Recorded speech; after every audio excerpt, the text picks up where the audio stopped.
Everyone welcome to my another mini blog. তো আজকে ছিল নন্দ উৎসব। সকাল সকাল উঠে স্নান টান করে ঠাকুরকে সাজিয়ে পুজো করা হয়ে গেছিল। আর আজকে আমার যাওয়ার কথা ছিল মামনির বাড়ি, যেহেতু ওখানে লোকনাথ বাবার পুজো আছে, কিন্তু আমাদের পাড়ার সেম অ্যাজ ইট ইজ জলজমা অবস্থার জন্য আমি যেতেই পারলাম না। আর কালকে হেকটিক টাইট শিডিউল গেছিলো বলে আজকে সকাল সকাল একটু জলমুড়ি ব্রেকফাস্ট করেছিলাম।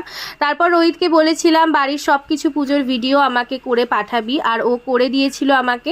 এখানে ঠাকুরের পুজো শুরু হয়ে গেছিলো। তারপরে মামনি যেসব ভোগ রান্না করেছিল, মানে পোলাও, ভাজা, ফুলকপি আলুর তরকারি, পায়েস, চাটনি, আরও অনেক কিছু, সেগুলো এখানে ভোগ নিবেদন করা হচ্ছিল। তারপরে হলো ভোগারতি।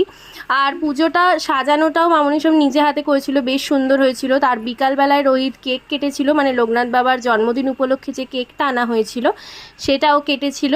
আর আজকের মিনি ব্লগটা এইটুকুই। যদি ব্লগটা তোমাদের ভালো লেগে থাকে তাহলে লাইক করো, শেয়ার করো, আর কমেন্ট করে জানিও কেমন লাগলো।